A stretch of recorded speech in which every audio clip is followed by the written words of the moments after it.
நம்ம அஷ்டாங்க யோகத்துல 8 விஷயங்கள் சொல்றது போது 8 முக்கியமான விஷயங்கள். சரியா?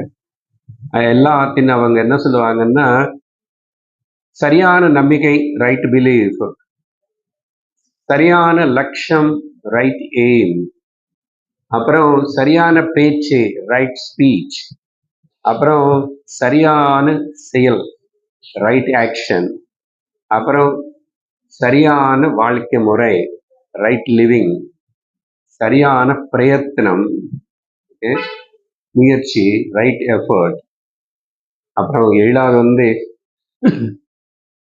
சரியான கவனம், கவனத்துடையது, மைண்ட்ஃபுல்னஸ், ரைட் மைண்ட்ஃபுல்னஸ், அப்புறம் சரியான விதத்துல தியானம்.